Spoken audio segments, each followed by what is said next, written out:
Hello, everybody, and welcome to the 8th episode of the Avocado Games Cast, a podcast where we talk about games and occasionally other things. I'm Merve, and we've got a great podcast lined up for you today, as we always do.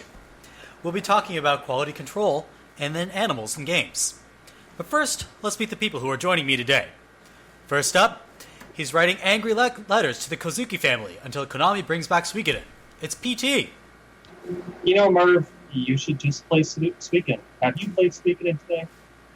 I have not played Suikoden today. I might play Suikoden tomorrow. We shall see. Great. And also joining me, he wrote a 2,000-word treatise on the films of Mamoru Hosoda before disgust swallowed it up. It's Otakunomike. Thankfully, I can do it all from memory. So you guys better take notes because there will be a quiz at the end of this. Now, are you just ready? like last time you were on the podcast. Oh man. So I kind of botched saying discuss in there because I actually checked it up. I actually checked it up a couple of days ago. It's pronounced discuss, not discus. Yeah, because it's a play on discussion. Or Yeah. it's disgust because, well, that's what it is. Yeah. See, but it's like the Q. You change one letter, you get the C, you get a discus. And I thought it was a pun on disgust, but pronounced discus. I don't know. I don't use a lot of logic in my everyday life. Anyway, so that we can get acquainted with everyone, what are you guys playing right now? Who do you want to start with? Yeah, I was gonna say. Who would you I was actually going to have you guys fight over it, but since you're being so civil and gentlemanly, Otaku, why don't we start with you? What have you been playing recently? I am finishing up Mankind Divided Ooh. when I have time. Like I said in the last What Are You Playing This Weekend thread, I'm somewhere in Garm, so 3/4 the way through or so. Yeah, it's if I recall correctly, you can like speed through the rest of the game after that, but if you can also take your time with it. So it's really up to you. Actually, I'm out of Garm. I just remembered I did get back to Prague, but only barely. So yeah, there's still quite a bit left. But. Yeah, after that though, I'm kind of in a void because I don't have anything really interesting me coming out till Dishonored 2 in November. So it's my great what do I play in the meantime void. Yeah, that's kind of the void where I'm at too right now. I'm waiting for Dishonored 2. I mean, there's some Mankind Divided DLC. I still haven't finished up the Dragon Age Inquisition DLC, but I am kind of in that void right now. Well, my other thing is I play a lot of tabletop war games, and I have a lot of stuff I really should paint, which I probably won't paint, despite having the time to do it. Is it Warhammer that you're playing, or Warhammer, Bolt Action, War Machine, I might have a problem. I haven't even heard of those, to be honest, aside from Warhammer. That's as far as my knowledge of tabletop war games goes. We'll do a podcast of tabletop sometime, maybe then. Yeah, we should do a tabletop edition of this, because I do play... I don't know, PT, do you play any tabletop games? Nothing particularly. I mean, I don't know if Settlers really counts. I mean, I think it counts. We can make it count. I play mostly the more casual stuff. So I like if people start talking about like Arkham Horror, I'm out of there. But you know, we could do a more casual one. So talking to Mike, what do you think of? How are you feeling about Deus Ex? Well, since the last time I was on here, I've actually managed to play the game as opposed to the opening 10 minutes, and I think it's come down to a game that plays really well with a really terrible story. I mean, it's not a hard game. I'm playing on the hardest difficulty, and it's kind of pathetically easy, but it's a fun system for what it does. I think it improves on Human Revolution in that regard. Yeah, I mean, without getting too much into spoiler territory, unlike last podcast... I don't think the story's even worth, spoilers or not, that story's kind of crap. We're going to be honest here. Yeah, I think I feel a little bit more positively about it than you do, but I really think they misstepped by honestly not referencing Human Revolution enough. It makes the story seem a lot dumber than it is, but they don't reference the important events from Human Revolution that led to the situation Mankind It found. really makes it seem as though it's an entirely independent story. Yeah, and it's really not. Like, the situation that the augmented people are in is a direct result of the socioeconomic situation that was presented in Human Revolution. And when you divorce it from that, it makes it seem really insensitive and really bizarre. I don't know. Yeah, there just isn't connective tissue between the three games, really. Despite all they try and do to reference the other ones, they don't fit well together. I love how you said 3 games. We're just not even acknowledging Invisible War. There was no fourth game, okay? There was no Invisible War. Never happened. Definitely know a lot of people like that. Okay, so we got your thoughts on Mankind Divided. PT, what have you been playing? So I finished Shin Megami Tensei 4 the other day, neutral ending and such. My feelings for that were pretty similar to what I discussed last week. The map design is terrible, and they should feel bad. But essentially, I'm going to let go. I'm not going to do Apocalypse quite yet, because I've had a lot of that universe for a while now. So I can just wait for it until price drops, because Atlas does enjoy price dropping every so often. Oh, so, I didn't know that. I was under the impression that they were one of those premium retailers that just never drops their prices. It's good to know that they do. They seem to, at least with the 3DS and the Wii U, I got SMT4, I believe, 20, on sale once. But nice. So clearly, after finishing a long RPG, I should immediately play another one, because that's crazy. But I have no self-control, and I decided, you know what? I'm just going to buy Dragon Quest VII, just get it over with. I've been wanting to play it for, a while. Like, I never played the original PS1 version because it looked terrible. It looks like a Stone Age thing in the world of. I think the PS2 was just launching around the time. There's actually a really good podcast, a Retronauts Micro episode, where Jeremy Parrish discusses how, that game was super late in America, super late, and to the point where I believe it was like a month before Final Fantasy X came out. Yikes! Final Fantasy X was like mid-era PS2, right? Yeah, it would have been right around then. I want to say it was like 2003. Luckily, 2003, we have the internet 2004. at our fingertips, and we can check this up. Okay, 2001, apparently, Final Fantasy X.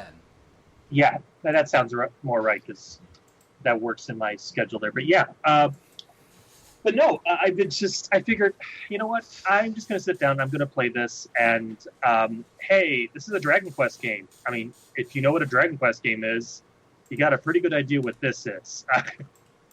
Essentially, it is a very old-fashioned game that takes its time. There was always the infamous thing where in the original version, the PS1 version, it took you 3 hours to get to the first battle. That was one of the more infamous things. Sounds like a JRPG right there. Or a Tri-Ace game. God, the Tri-Ace games are terrible with that. I mean, it just would take forever to, you would have, one battle, and then 2 hours later, oh, here's another one. Hope you liked that first battle. But no, the remake of Dragon Quest VII is essentially, I got a battle in about an hour and change, which is fine. Because the game itself that game takes its time world building, and you know what? It's fine. I mean, it's definitely not to everyone's pacing, but this game in many ways is essentially just a lot of, or at least so far anyway, I would say I'm roughly 11, 12 hours in. I just got my 4th character, which I assume is, the whole cast is now with me.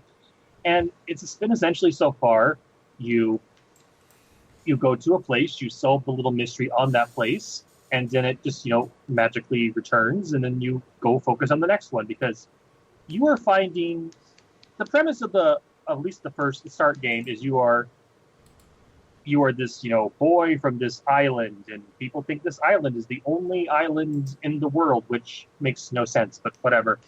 And are you playing Wind Waker? No. But no, but it turns out that, so they find these shards, of these little map shards, and then they get teleported to this, other world, and once they solve that one, this island appears. It's like, oh, wow, that's the island we were just on. So essentially, you are gathering these shards into, creating creating these islands and fixing them, and then they appear in the real world and such and such. And it's very slow, world building such. And again, it's a lot of fun to me personally, because this is a totally different pace from the typical JRPG of today, where everything is whiz bang and there's got to be something loud going on, and it's very comfortable. It's very nice, but yes, it's essentially a Dragon Quest game rezzed up to have much better graphics than the original, obviously. But yeah, I'm having a lot of fun with that, and from what I've been told, obviously, I mean, the PS1 version used to say, "Oh, hey, it has 2 discs and 100 hours of gameplay, so enjoy yourself." Yeah, so you can fit it all on like one disc. Well, a DVD or a Blu-ray, definitely. But again, it's just, this is the game that requires you to take your time. It's not designed to be like, I'm going to just plow through this. It's go into this and enjoy this small little story. And the stories are weird. I mean, there's one where I wander into town and everybody's been turned to stone. Well, okay, you have to figure that out. And then the very next one was, okay, now everyone for some reason is animals. Now you got to solve, why has everyone been turned to animals? So it's sort of like a series of mysteries? A series of mysteries, a series of just like small pieces. And because you're essentially rebuilding this world, it just goes into this very nice pacing. And again, I'm having a lot of fun. And it's kind of what I expected, which is great. I mean, but again, this is not going to be the game for you if you decided that, boy, I don't like this type. I don't like Dragon Quest. Like, yeah, well, quick shock. This was not going to change your opinion. But for those that really enjoy that kind of stuff, especially the previous DS and 3DS things. Yeah, people really like their old school JRPGs. Though I will say one thing before we move on. The localization is fine. Localization is great. However, it has some of the worst puns I've ever read in my life. Like this series is pun-tastic when it comes to enemy names, when it comes to dialogue. When you go to each of these islands, everyone has like entirely different accents. Like the one I went to recently had like, I wouldn't even say it was offensive, but it was just bizarre. This Italian accent where it just, it wasn't like pizza pasta mamma mia, but it was like a level below that. In a way, I kind of like that, because when you get localized properties from Japan, everybody always has an American accent when they speak English, and I'm like, why? Why not British? Why not Australian? Why not, I don't know, South African, Jamaican? There are plenty of places where they speak English. The other thing is that this is essentially, it's British English, too. So it's British English, but with Italian accents. Oh, for one island. Like, another island is, like, clearly a little Spaniard is in them. I mean, it just flips and flips and flips. It, like, must take a lot of work to write this stuff. But, and they've been doing, when I played Dragon Quest VIII for PS2 when that came out, they were doing British spellings for everything, too. Like, defense and armor were were spelled correctly. Spelled correctly, British-wise. But no, it's sorry, I gotta defend the Canadian spellings for sure. I barely noticed them. It makes you feel any better. But no, it's like I think that definitely adds to the charm. Like this series is meant to just be this charming, quiet little, just take it, take your own pace, do what you need to do. And I think it succeeds, and I'm going to definitely enjoy this. So yeah, that is essentially what I'm going to be playing for the next couple of weeks, actually. So looks like you got your gaming lined up for the next little while.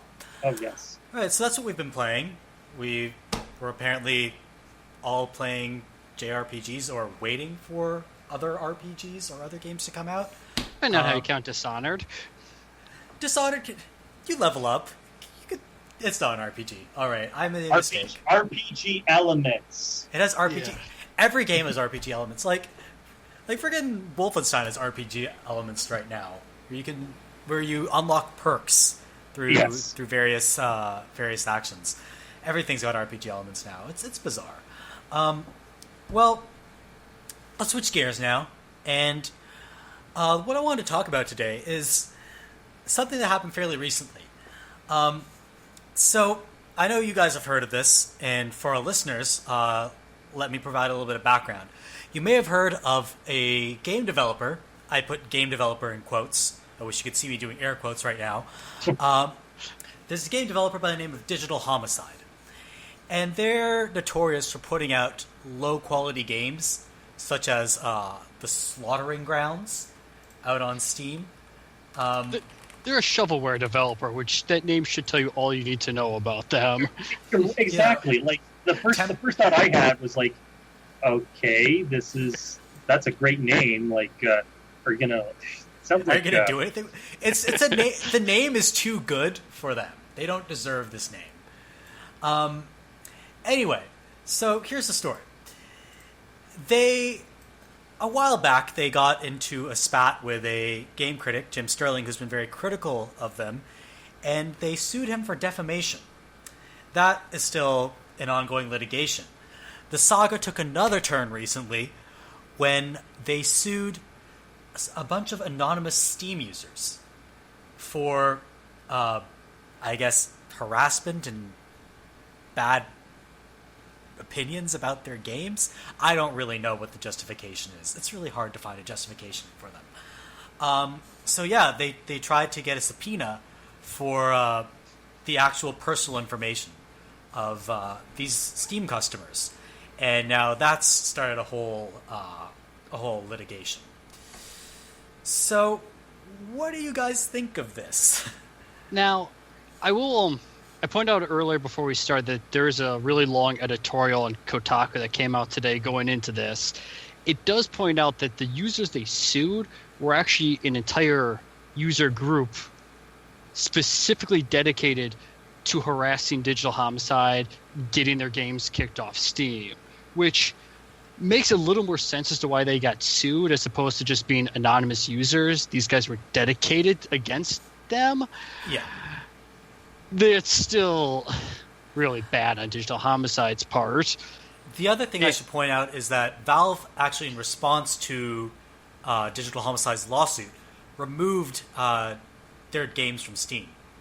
Which was the crux of the editorial, is Valve should have done that a while ago.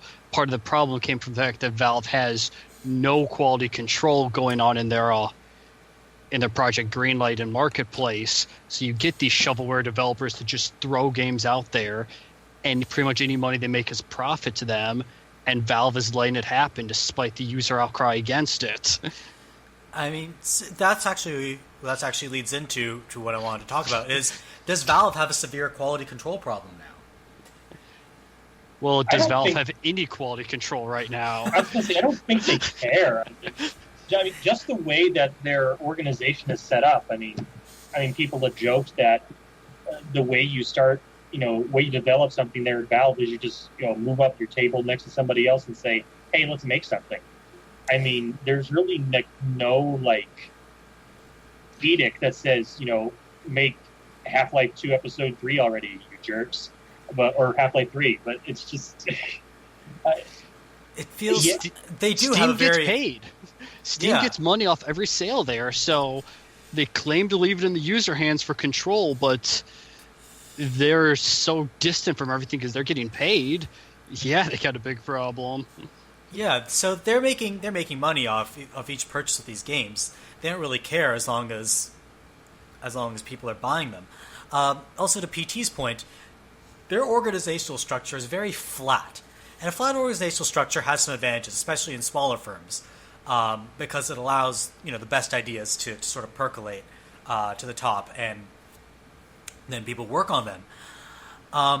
But in an organization as big as Valve, having a flat management structure probably makes it hard for them to actually, A, decide on what to do, and B, once they decide on what to do, actually get it done. Valve still thinks they're a semi-independent developer just releasing Half-Life and Counter-Strike that has this nifty platform that a few other games are on. I don't think they realize how big they really are.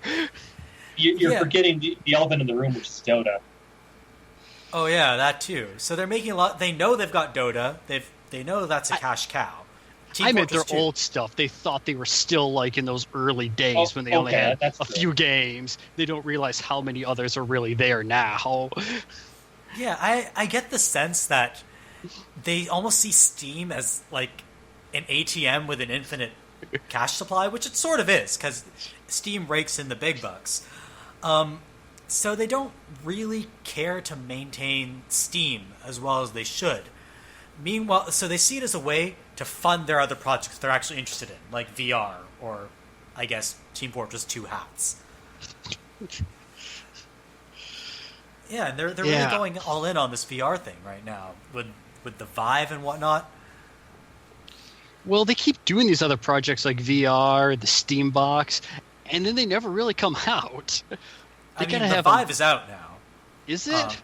I think it's out. I know the Oculus is out. I believe the Vive is also out. Yeah, but Oculus is Facebook. Oculus is Facebook. The Vive was released in April of this year. Did anyone notice?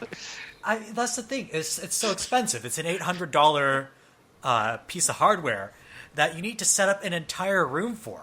And the people who have done this, and I've heard from people who have done this, they all think it's amazing and incredible. But how many of us have $800 to throw around, and how many of us who even have $800 to throw around have an entire room to throw around? I will say I've seen this in years past for decades now. People come up with really expensive systems that are technically really good. In 1992, the 3DO came out.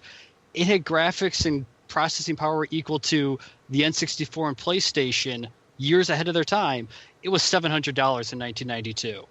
How many people bought the 3DO, do you think? Not many, no. How many people are really going to spend $800 now on something, especially when you have to the room's not as big of an issue when you've got stuff like the Wii and the PlayStation Move needing the same thing, but still, $800, that's a lot for one console. Yeah, but somehow people are buying this, I guess. It hasn't been, I think they have a fairly low supply, and that's why they've been able to sell out of their stock. But this time it seems like it's actually kind of working. I don't know. Well, give it 6 months. We'll see. Yeah, I'm admittedly not very bullish on this whole thing, and I just kind of wish it would just go away, and then 5 years from now we try again. Yeah, I mean, I have friends who are super into this stuff. They say they've dreamt of being on the holodeck since they were kids. VR has never really appealed to me all that much. I mean, I'm curious to try it, but I don't want to be one of the early adopters of it. I played a Virtual Boy when it came out. I've had enough VR in my day. Oh, dear. Yeah, that's a little before my time, but yeah. I mean, did it make you motion sick? No, I didn't play it that long because the games really weren't very good, which is the other problem we're going to have here is, are there good games yet? It's less about being motion sick with the Virtual Boy and more about being blinded by the Virtual Boy. I know, everything's sort of in a red tint, but it's really bright. It's a black screen with red lines being drawn across it, and that's it. So how do you tell the difference between what's on the screen and your eyes bleeding? I don't know. Yeah, it's...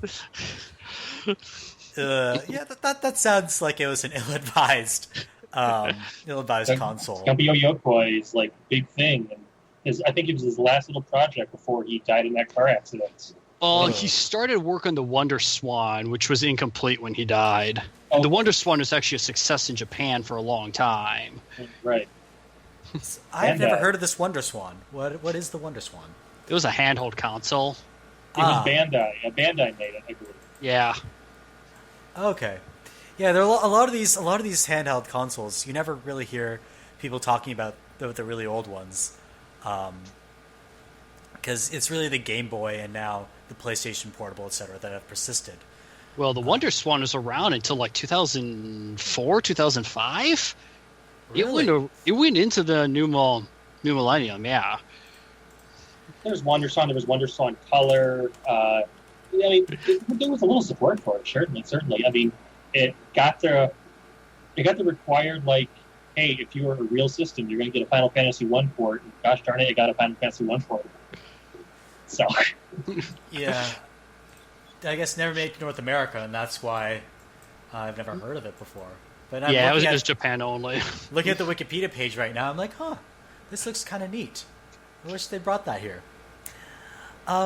So anyway, to bring this back to what Valve has been doing, it seems like they're more interested in their other projects, their VR, etc. these days, and less interested in maintaining Steam.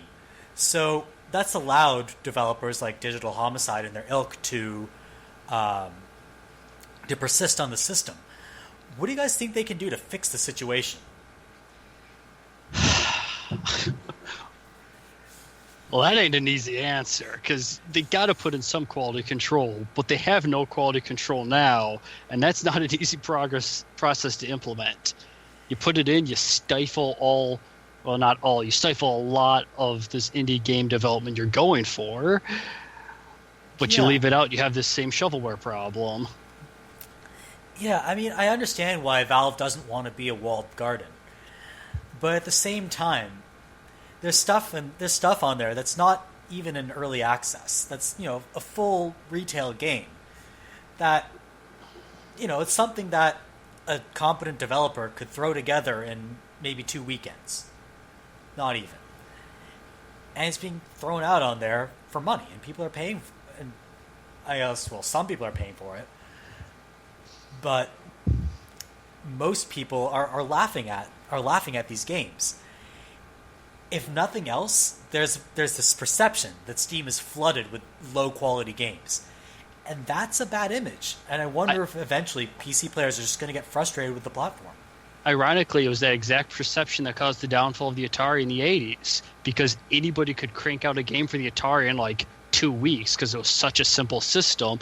You got flooded with really bad games and stuff like Custer's Revenge, which drove people away. They had no idea if they were going to buy something decent or not. I'm just trying to. I wasn't from that era. But I'm trying to consider an idea let's sell this game to people, this totally not offensive in any way game. This won't cause any trouble. I mean, Custer's Revenge isn't even the worst thing on the Atari. There were worse games. There was a lot like it. It's hard to see how you can get worse than Custer's Revenge. Custer's Revenge might be the most offensive, but there were far worse games in other ways. It wasn't even the most sexually suggestive game on the Atari. I don't know how much sexual suggestion you can do with that kind of graphical capability. But that aside, wow. This is the X-rated podcast. Oh man. So, I mean, Steam definitely has a problem with low quality indie developers, and one might suggest as a solution that they hire a team to vet these games. Do you think Valve would ever be willing to do something like that? I don't really think so. I mean, I think part of the problem is that they want this. They're just not willing to want to curate stuff because people always complain, well, why isn't that on there and such? So they think that this whole get everything out there and make everything as sure, that Steam is an open market of sorts. But the problem though is that you need to curate this stuff. You need to especially if there are games made that are just straight up attacking others, or just I mean, it's similar to. I'm surprised we haven't brought up the App Store as kind of an example of where lots and lots of chaff, just floods the place.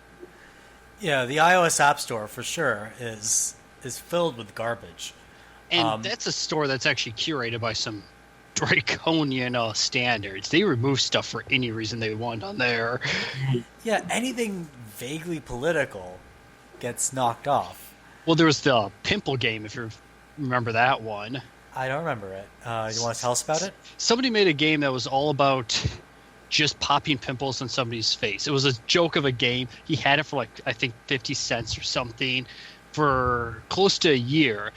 And then as kind of a experiment with the App Store, he started raising the price like every day or so to see how expensive it would go with people still paying for it. And he got somebody to pay like over $1,000 for a game in his description he pointed out was a stupid game, before Apple intervened and just removed the game because he was gaming the system. I mean, that's probably Apple like step in. It was a legitimate game. He never lied about what it was, but Apple still intervened and decided he was being too good with the system. he was making too much money. Yes. I mean, that's a bizarre reason to throw somebody off the App Store. So, I mean, it goes to show you that Valve is a lot like Apple in that regard. That guy didn't get removed from the App Store until he did something big. Digital Homicide didn't get removed from Steam until they explicitly started suing Steam's users. I mean, Digital Homicide has fought with Steam's users before and, has banned them from posting on Digital Homicide forums and all that. But it took a lawsuit to get Digital Homicide banned from Steam. Just goes to show you have to go big to get Valve's attention. Otherwise, they don't do anything. Valve might also have the problem that there's a lot of those shovelware developers. So something like Digital Homicide kind of flies under the radar because it's one amongst many. Right. But, Digital Homicide is sort of the poster child for them. I mean, I can't name any of these other shovelware developers off the top of my head. But Digital Homicide I know because, Jim Sterling makes videos about them. They've gained a reputation in the industry for, being jerks who make terrible games. You'd think that they'd be on Valve's radar unless everybody working at Valve lives under a rock. But I don't know. Maybe they just don't care as long as it keeps netting them some cash. Well, I think this goes into the other issue with with them hiring quality control is how many people are working at Valve. I always got the impression they weren't a huge staff, so they don't have people to assign to stuff like this. They have like 100 or so people, probably a little bit more. But yeah, they're not a huge studio, publisher, developer company by any means. I mean, they'd be pretty big for a game development studio working on one game at a time. That would be, a AAA developer right there. But for a company that not only makes games but also publishes games, makes multiple games at once, is also involved in the hardware game, 100 employees is pretty small. Exactly. Yeah, and I think they have the cash to hire some more. But they're not doing it for whatever reason. Well, so does Bethesda, but, that's an entirely different topic. Yeah, that was actually something else I wanted to bring up, which is, so there are all these low-quality indie games on Steam, and, we talk a lot about, like, low-quality indie garbage should be removed from Steam, but there are games from, like, Bethesda and Warner Brothers that are, completely broken at launch. Some games, like Elder Scrolls 4 Arkham Oblivion. Knight worked perfectly. No. Yeah, Arkham Knight worked perfectly if you had a Titan X video card and 32 gigs of RAM, or 64 gigs of RAM even, and, like a 16-core processor. I don't think they even make those. Then maybe Arkham Knight runs fine. But yeah, I was going to say is that, there are games like, some Bethesda games like Oblivion is still broken to this day. Arkham Origins still completely broken. There are game-breaking bugs where you can cut off entire side quest lines in that game. And Warner Brothers Ubisoft released Heroes of Might and Magic 6. If you made a decision at one point, it became physically impossible to beat the game because it bugged out and shut the game down. It refused to let you advance. And 3 months after the game's launch, that bug was still in there. Did they ever fix it? I don't know. I stopped playing. See, that's the thing. There are all these major developers releasing broken games onto Steam. And if you can't even corral, the big AAA, there are two ways of looking at this. There's, if you can't force the big guys to do it, how can you keep track of all the little ones? And the other way to look at it is, if you can't strong-arm the little guys into releasing quality games on Steam, how can you hope to strong-arm the big guys? And I don't know whether Valve is even interested in pressuring developers like Warner Brothers and Bethesda to step their game up and actually release games in a more finished state. That's an argument that the two of us especially. I think we're in general agreement here. We're going to be on the losing end of that argument because the way the sales of those games just prove that people don't care.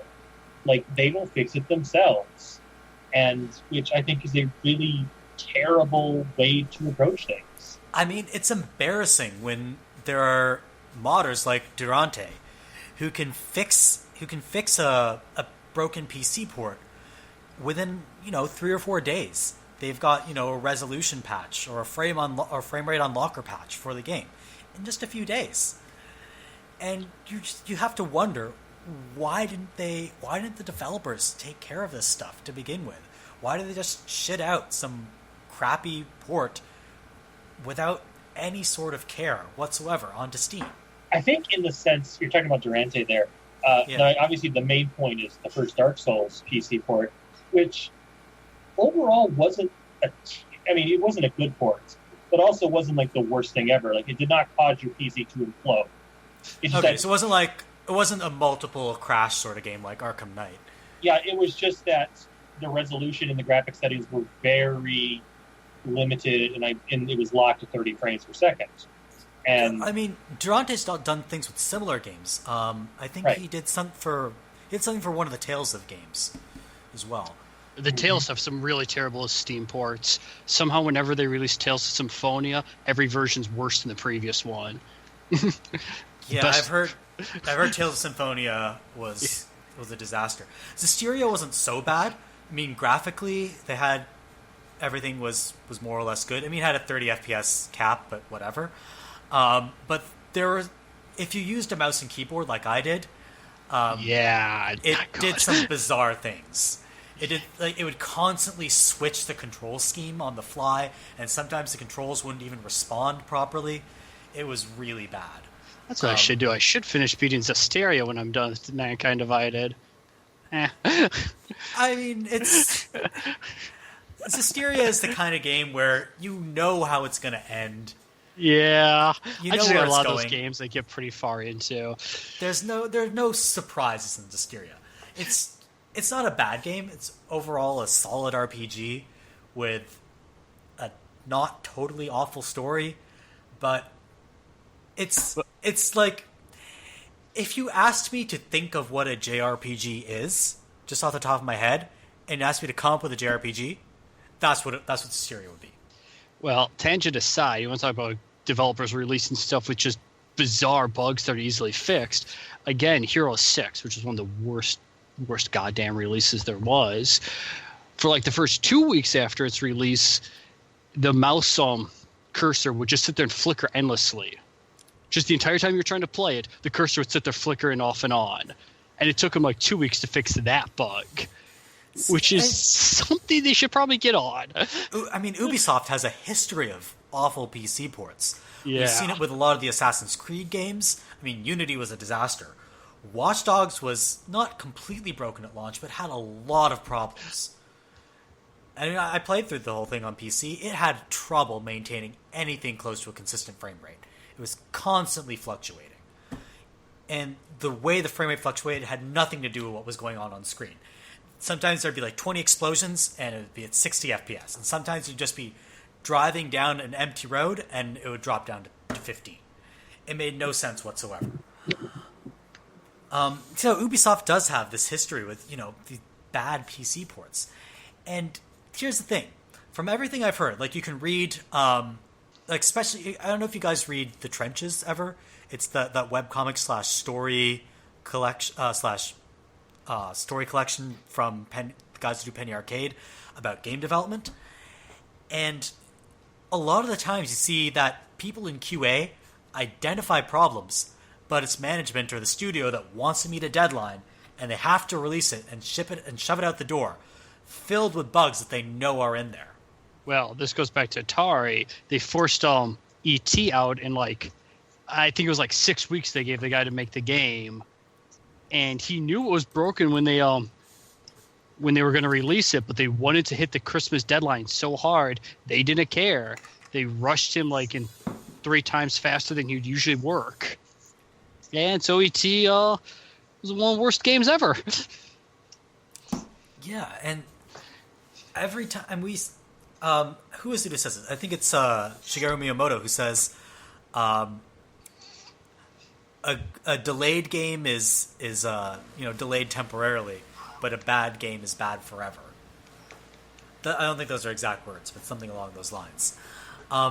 And it's a story that I think developers are sort of increasingly taking to heart. Look at how many times Final Fantasy 15 has been delayed. It got delayed again from October now to December. So one gets the sense they're trying to really get it right. One gets the sense Sony doesn't know what the hell they're doing. They've let Final Fantasy get away from them for a while. Yeah, Square Enix is... one wonders what they're doing as a developer sometimes. And it's different because they're all... The thing about Square Enix is they feel almost... I don't want to say...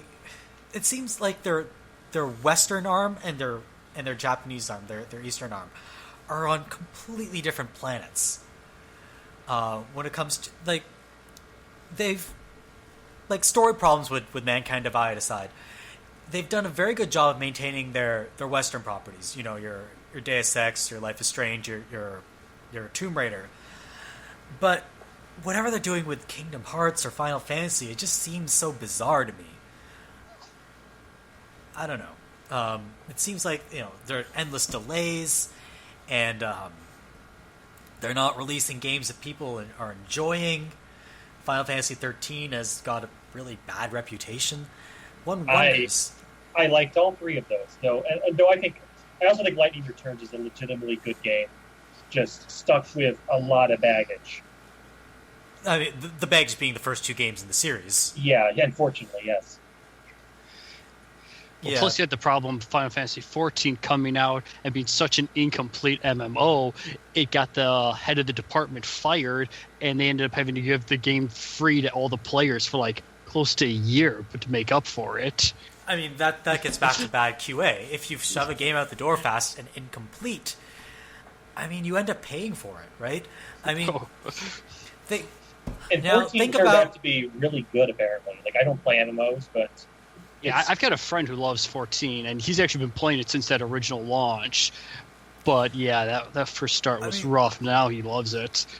One wonders if the MMO would have been even more successful had they not botched its launch. I think 11 is still making some bank too. I think they shut down 11 this year or so. They did. I think it was really recent, but I think 11 is closed. We can check this up. Again, internet at our fingertips. Ultimately, servers for the PlayStation 2 and Xbox 360 versions were ultimately shut down on March 31st, 2016. Don't know what that says about the PC version. The PC version might still be going. But yeah, the console versions are dead.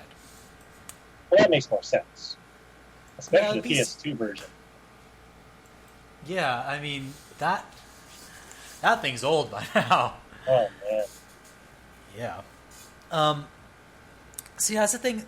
So that you bring up games that have ruined their reputation through botched releases. The one we have to talk about, and we've talked about before, is Arkham Knight. Up until Arkham Knight got released, Rocksteady was considered one of the most reputable developers out there. And now Warner Brothers' name is dirt for releasing that game in the state it was released in. And even Rocksteady took a lot of flack, and people don't trust them anymore as developers because they botched that launch so badly. So it just goes to show you that you release a bad game, or not even a bad game, a broken game, or a game with a lot of bugs in it, and people are going to remember that. And I wonder if the same thing is going to start rubbing off on Valve and Steam. I mean, obviously these games aren't being developed by Valve, but if people keep putting botched, like broken AAA games, broken indie games, shovelware out on the service, are people even going to trust it anymore? Are people Valve has the advantage that Steam is such a big platform that even if there's that much shovelware crap, a lot of people will never see it. I never go near Greenlight, so I'm not familiar with any of these shovelware developers. I mean, that's also the other thing, is I'm not personally familiar with all the shovelware. My main experience is with broken AAA games. But, I'm still kind of mad at Valve for selling them to me. I mean, if you put something on your store, I assume it's not going to break. But, I mean, that's kind of a return to the late 90s in a way, because, boy, there were some boxed games that just were the most broken things at launch. I mean, a lot of first-person shooters of the day. I mean, I think the first example is Sin, for example, was a primary offender. Like, everything was trying to be the Quake 2 killer, or the Quake killer, whatever, and turned out to be Half-Life. But if it was just, like, apparently, like, certain people, like, certain AI wasn't, like, programmed properly, so, like, enemies would just stand there and let you shoot them. I mean, just things like that. And, well, part of the problem in the 90s was at the time there was no standards for any kind of hardware systems. So, like, DirectX was a result of, I think it was the Lion King game coming out on Christmas, and people not being able to run it because none of the graphics standards were set across the board. So no graphics cards ever worked with each other. And so it took getting into like 2000 before a lot of those hardware standards became set that games could actually program themselves right. Yeah, now, I mean, back in the day, there were... Yeah, back in the day, there were also a lot more graphics card makers. It wasn't just NVIDIA and, well, now AMD, but back then ATI. There was also Matrox and Voodoo and a couple of others. So it's bad enough trying to get standardize everything across two systems and various levels of cards. There was Cyrex. Cyrex was a processor company back in the day. I mean, imagine having to do it for 7 or 8 different card manufacturers. It must have been a nightmare for developers back then. Yeah, read up the story of how DirectX came about, and it's actually pretty interesting on how bad systems were in like 95, 96. It was just a mess of a jungle for trying to program stuff. Yeah, I can imagine. So, I mean, and now things are getting standardized. There's obviously DirectX, and there's also now Vulkan, which is supposed to replace OpenGL. People are saying that's the next big thing. We'll see how far that goes. And they doomed Doom 2016 playable for me, so thumbs up. And I was going to bring up real quick on the non-DirectX side. Boy, those Mega Man PC ports from High-Tech Expressions. Oh my god. That would be a prime example of, like, no PC could not do 2D platforming well at all. I mean, beyond like stuff like Commander Keen and the like. But boy, that was just the gold standard of garbage, and it was primarily because there were no standards. So that's a good point. That standards in things like DirectX and other various APIs have sort of helped take out the completely broken games from the AAA scene. Games like Unity aside, Assassin's Creed Unity, I mean, not the engine. So in that regard, we've gotten fewer games that are just completely unplayable, but it feels like we're getting more games that are somewhat broken at launch and then get repaired 2-3 weeks down the line, and that's become sort of the new normal. A game gets released and it's somewhat broken and you can sort of play it, and then in 2 or 3 weeks they take out the most annoying bugs, and then they keep fixing it from there. And honestly, that's why I've taken the last few years a shift towards a little bit smaller stuff. don't really have the time to put in for another 80-hour RPG, though I start enough of them. So I try and play stuff like Shovel Knight or things you can play quicker. I also have a bad obsession with Total War, which is both 100 hours of commitment and broken at launch, but I keep buying them anyway. I heard the last Total War game was just a disaster at launch. Warhammer? Warhammer was... Rome sorry, 2 not had Warhammer. issues. Yeah, Total War Warhammer was good. The one before it, sorry. Oh, yeah. Like, I know the Total War games have never been the most technically sound games. You know, they've had problems at launch, but I've always found them playable. A lot of it comes down to balance tweaks. Like Rome 2, one of its big problems at launch was diplomacy was not good. But like a month into the game, they released an update that let you actually form treaties with other people. So it's kind of simple things like that, or rebalancing units like Ballista and Rome 2 are stupidly overpowered. So they had to tweak them down so you didn't just have, one army type running around. Yeah, sometimes it's really hard to get the balance exactly right in testing. Until you release it to the real world and you get, thousands of real players doing things that you didn't even anticipate. And that's why I don't hold that against Creative Assembly, while I'll hold something like, again, Hero 6 being just an unplayable, broken game at launch, or Hero 7 with it's just way too much graphics for what's basically, 2D kind of adventure RPG. I mean, like, speaking of 2D games getting released with ridiculous requirements, Ubisoft had... Yeah, this Pac-Man. I was going to mention Pac-Man Championship Edition 2 or whatever it's called. Yeah, apparently it requires 6 gigabytes of RAM. What do you need 6 gigabytes of RAM to run Pac-Man for? How many Pac-Man are on the screen? Apparently they try and 3D render everything, which, that's the problem Hero 7 had, is you're basically looking top-down at stuff that's not moving. You don't need it 3D rendered. It looks pretty. You can do 2D cell shading and look just as pretty, and not break every damn system that tries to run it. Even if it is 3D rendered, it's not like, I don't know, friggin' Pillars of Eternity needs like 6 gigs of RAM to run. Like, what are they doing? It's just like they don't optimize at all. Like, Ubisoft is the king of not doing this. I remember a few years ago. Do you remember a few years ago when they released Tetris? And it was just broken? How do you break Tetris? How do you screw up a Tetris game? It was PS3, wasn't it? Yeah, it was like on PS3 and I believe also on PC. I don't understand. How do you release Ubisoft will find a way. It's the old quote from Jurassic Park, just Ubisoft will find a way. I mean, concerning Tetris, I really do wish that they would stop Stranglehold and, like, I don't know, I'm sure there are reasons, but I don't know why they don't allow those really crazy, Japanese-only, like, Tetris titles to come over here.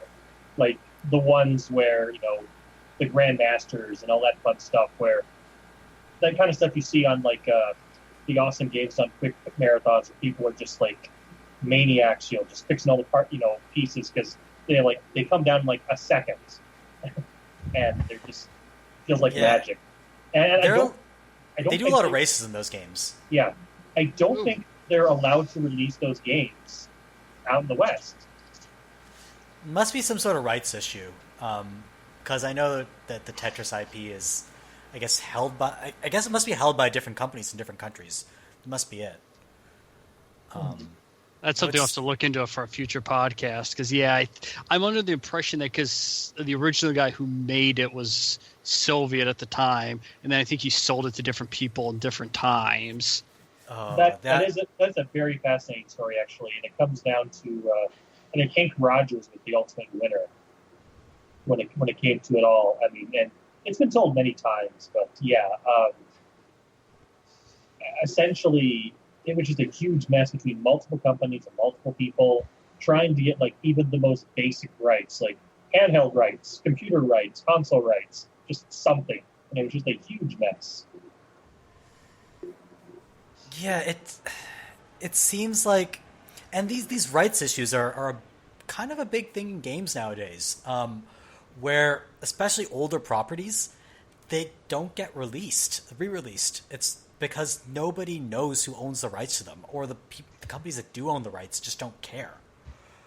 Like, there's so many old PC game classics that you just can't buy anymore. I mean, No One Was Forever is sort of the big example of that, because it had a very high profile attempt at a re-release. But for example, you can't buy what was I going to say? You can't buy any of the old Tony Hawk games anymore. They're just not available. You can't buy Hype the Time Quest anymore. It's not available. And there are all these PC game classics, like Commander Keen 6. You can't buy that anymore. It's not available. Nobody's Keen selling this. 6 I thought Steam had a lot, like all those. Steam has the first 5. Okay, Does not have Keen Dreams. Does not have Keen 6. Okay, I was thinking that was the case. Yeah. So it doesn't have Aliens Ate My Babysitter. Which, now that I say it, makes the whole situation sound a lot less serious than it is. Is that related to Zombies Ate My Neighbors? Maybe? It's probably a play on that. Old SNES game. And maybe any? Yeah, I think it was SNES. I'd have to go look at my cartridge. It's good that you still have that lying around. Because if you wanted to buy that today, you couldn't. I have my SNES hooked up downstairs. The hell are you talking about? I have my NES hooked up downstairs. Wow, you really like retro gaming. Oh, yeah. Ain't no school like the old school. Like, I purposely bought, like, years ago, like, a 19-inch, like, ED TV so I could 480p, just so I could, like, play, like, older systems, because I wasn't going to buy, like, a $300 frame meister to, like, make sure everything was, like, super, like, no lag whatsoever. Yeah, one of my buddies just actually bought a Neo Geo Pocket Color off eBay. I don't even know what games are out for the Neo Geo, or were out, because it's been Samurai Showdown? Yeah, a lot of fighting I games. have no idea what that guy's going to play on it, but he's pumped. I had heard the Neo Geo Pocket Color it had its fans. Clearly not enough, obviously, but I think it was mostly fighting games and kind of shooter shmups. Shooter ups. Yeah. I think those were its two big things, which are genres that aren't really enough to sustain a console. No. Yeah, I mean, fighting games are not really my thing. So, from my perspective, and this is going to piss off all the fighting game enthusiasts, you play one fighting game, you played them all. Sorry. Yeah, I mean, you got Smash Bros. And you got the rest, but yeah, if you're gonna broaden them like that, I can see that. There's probably like one listener of this podcast right now who's just like writing an angry letter to me, explaining why I'm wrong in so many ways. And I admit I am wrong. I don't understand the nuances of fighting games. I'm just saying, from my perspective, somebody who's like played a couple of them and is not good at them and is never going to be good at them. I would not be able to be satisfied with a console that just played fighting games. And shmups. I like the shmups. There's some there's actually one in the Neo Geo which was a combination shmup and kind of like Tetris Attack, to get back to that, where the better you did on your side, you set more enemies at the other player. That was a fun one. That sounds like Breakout and Tetris sort of having a baby. I don't know how to describe that, but that sounds really cool. Yeah. I do think that genre has sort of had a revival thanks to, and if you want to talk about the good side of Steam when it comes to indie gaming and such, they're allowing, say what you will about them, like Idea Factory is made essentially bank on Steam from what I gathered, because they just keep releasing those Hyperdimension Neptunia games, even though I would never ever play those games. But yeah, apparently the ports aren't like great, but they're not buggy. They're just bare bones, and I think that's fine. I mean, when I play a PC game, I do want it to have all the bells and whistles and let me mess around with the settings and all that.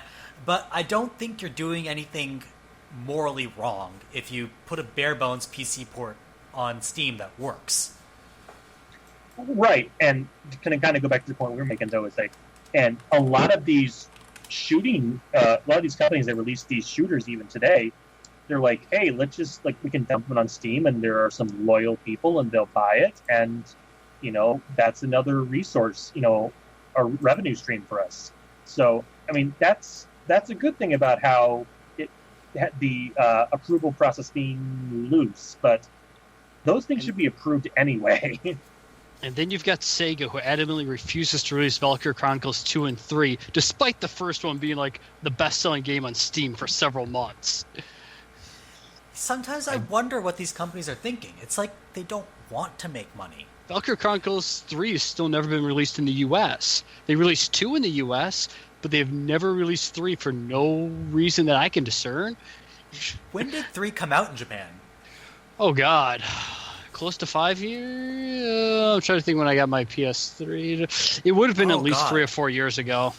Yeah, they've also been bad at releasing the Yakuza series. They are going to release the prequel 4th Valkyria Chronicles game, because that's coming on the PS4 this winter. So they said they will release that in the US, but for some reason they refused to release the 3rd one on the PSP. I might still be bitter about that all these years later. I'm bitter on your behalf. Like, if you start the series in the West, then keep the series going in the West, right? I mean, that kind of goes back to, it took America 2.5 years, I believe. That's the number I've been hearing being thrown around for Dragon Quest VII to get a localization of the 3DS port. 2.5 years. That's. I mean, at least it eventually got one. And I think for the longest time, it's like, no, they don't want this game. Like, why would they want this game? And I just, okay, whatever. But I'm not like 90. I'm not confirmed. I'm not like 100% sure, but I think 8 got announced. I mean, because there's a port for 8 as well on 3DS. I think that got announced for localization as well, which is very interesting. But the JRPGs are tricky because they've never sold it's been a long time since they've sold really well in the US. So I could see a little bit of a delay on that getting out here, but I mean, your Final Fantasies and your Personas are always going to sell pretty well out in the West. But games like, I wonder how much Tales of sells out here. Like, are people lining up to buy Tales of Berseria when it comes out next year? I don't know. Well, Tales of Symphonia was kind of the breakout in the West, but even that, that was back in the GameCube. And the other ones since then, I don't know how much they've had a huge impact in the West. There's been a couple good ones in, like, Vesperia, but then you've got stuff like Zestiria and whatnot that are kind of lackluster. Yeah. It makes me wonder if sometimes I just don't think they have a good sense of how well something will do in the West. And then they don't necessarily put the time or energy into it. For example, I'm pretty sure Digimon Story, which came out earlier this year in the West, did much, much better than. Oh, I'm pretty sure Tokyo Raj Sessions, they never expected to become the game it did. Yeah, so they didn't put the time into fully localizing it. It's all Tokyo Mirage Sessions. I can sort of understand why it's all dubbed. There's a ton of songs in that game, so they couldn't really localize it very well because there's like a music video every 30 minutes. See, that I can understand. But something like Digimon Story, that doesn't benefit at all from being dubbed. Like, that's something they could have. From being subbed. That's something they easily could have dubbed. It's not like they had to rewrite any songs or anything. And it's still enjoyable as a subbed game, for sure. But, if they'd known that it was going to actually become kind of popular in the West, I wonder if they would have put the effort into dubbing it. It's also cost to put into dubbing it, because you got to get new voice actors, you got to get a localization team working on it. Yeah, that's what I mean, is that if they'd known that it would have been worth the cost, would they have put the effort in? You got to wonder. So, sometimes I think it's really hard to get an assessment of how well a game will do in the West. And that's why we see sort of these half-assed localizations or games that are subbed but not dubbed, because they don't know whether or not it's going to be worth it. That kind of goes back. You briefly mentioned Yakuza real quick. Sega tried super hard with the first game. They dubbed it and hired actual actors to do voices, and apparently just did not do very well at all. So Yakuza 2 just kind of went under the radar. It was entirely subtitled, and no dubbing, and I think it's a better game overall. But I think they kind of were like very, very gun shy after, and then 3. I think for 3 they were like, well, we want to make this as Western as possible, so let's just cut out like half the mini games, and which got drove people up the wall, obviously, and then they realized, well, that didn't work. So apparently 4 came unscathed, pretty much. And Sega is one of those developers that seems like they get really shaky when something doesn't go the way they planned. If it doesn't sell well, they try and get really hesitant with the next release. Because I don't want to give them credit for Valkyria Chronicles 3, but the first one was released on the PS3, and the second one was released on the PSP. How many people really own the PSP in the US? How many were still buying games on it like 4 years ago? Because I don't think Valkyria Chronicles 2 came out after the Vita had already been out. So that doesn't sell well in the US. They're going to hesitate to release the third one on the PSP as well. I mean, at that point, it's a self-fulfilling prophecy. If you don't put it in front of enough eyeballs, well, then nobody's going to... Well, obviously people can't buy it, right? Right. Yeah, I mean, that's their one defense for not releasing the third one. But they could still release it on Steam, for God's sakes. They released the first one. Yeah, I mean, there's obviously a cost to localizing. But once you've played that, the marginal cost on Steam is really low. You don't have to print copies of discs or anything, right? You're not paying per copy of that. There's no cost per copy at that stage. Yeah. And you also mentioned that Sega's a developer that sort of overreacts to failure. Yeah. You can see this. I mean, we have to shit on Sonic again, right? Cool. You can see this in how Sonic works and how Sonic has developed over the years. Every Sonic game seems to be an overreaction to something that was done badly previously in its predecessors. So now for the next Sonic game, it's called Sonic Unlimited, I think. What's it called? I don't know. They announced it at the whole shit show of Sonic Fest they had a while back. Now it's going back to like retro style graphics. Who was asking for that? Who was asking for a new Sonic game? I mean, that too. But like, I mean, I understand people like make 2D Sonic, but who asked for 16-bit graphics? What's the rationale behind that? I don't understand. If you resorted to 2D, platformers just work better in 2D. So I guess if you're going to go to 2D, you might as well go to 16-bit graphics and have a throwback to the first couple of games that were good. But like, it seems like they're explicitly trying to capitalize on that nostalgia. But there have been apparently decent 2D Sonic games that didn't require 16-bit graphics. Apparently, Sonic Generations, which had both 2D and 3D components, the 2D sections of that game were apparently really good. Yeah, Generations was fine. The 3D stuff was kind of dodgy, but it didn't like it was in no way like 2006. Or yeah, I've seen Sonic. I've seen a bit of Sonic 2006, and it's always just you've seen too much. I've seen like maybe 20 minutes of it. 3 screenshots from it, and that was too much. I've seen maybe 20 minutes of it, and it's I have no idea what they're doing. I've seen the thousands of videos where people the physics break when they're just trying to do a loop-de-loop. I mean, just incredibly simple things you'd think they would have caught. I've seen people screaming about trying to fish. That kind of quality control, you would have expected the people who released Superman 64 to release a game where Superman could fly. Yeah, he didn't do that terribly well in that game. He didn't do anything terribly well in that game. Which, regrettably, I have played. Fly Through Rings or Metropolis is Doomed. Says yeah, some street punk is going to just beat the crap out of you for whatever reason, and you're not going to punch him back because you can't even face him. I mean, I think you kind of have to make a Superman game with like terrible controls and bugs all over the place. Because if you make an actual Superman Fell game, through Superman's the too powerful. floor. You'd be walking along and you just fall into the floor and not be able to move anymore. I mean, you need that. Otherwise, Superman's too powerful, right? He's invincible unless you put kryptonite everywhere in the game. There's no tension. I'm not sure whatsoever. there has been a good Superman game. I'm not sure there's been a good Superman story, period. Death of Superman's pretty good. I actually don't know anything about Superman. I'm just shitting on the concept of Superman. I think we're digressing, well past games to get to comics there. Fair enough. Yeah. Oh, I did say we occasionally talk about other things on this podcast. That's true. So do you want my 2,000-word essay on Hosada? That could be fun. One day I will definitely want that from you.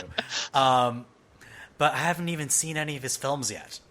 I haven't gone around to it. Like my only exposure to him is Digimon, which I apparently can't stop talking about. So we've talked a lot about quality control and how Steam has a problem with it. Apparently other publishers have a problem with it.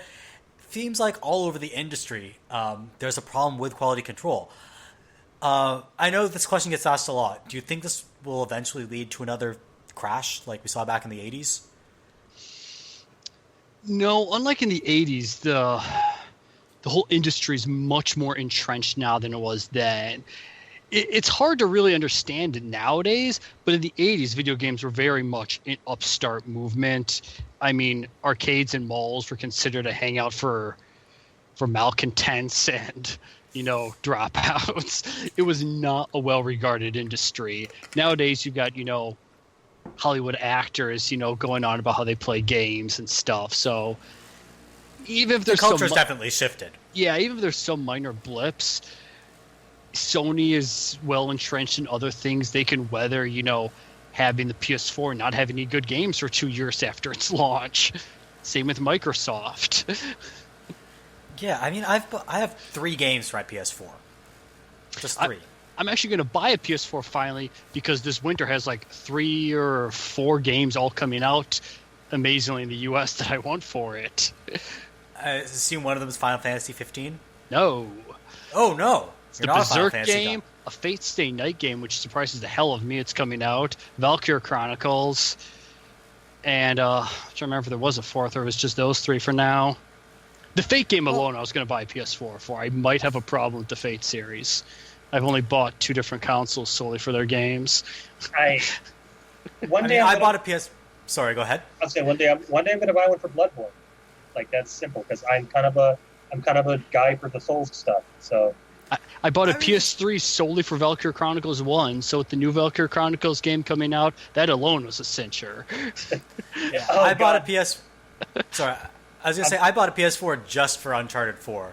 And then Digimon Story is also coming to it. I'm like, this is a no-brainer. Yeah. I gotta get my Digimon, gotta get my Nathan Drake. God, that reminds me, there are some people I know on other forums who are bitter to this day because they bought a PS3 for The Last Guardian. See, this is why I'm waiting until I know the games are coming out like in a month. I haven't bought the PS4 yet. I'm just going to do it soon.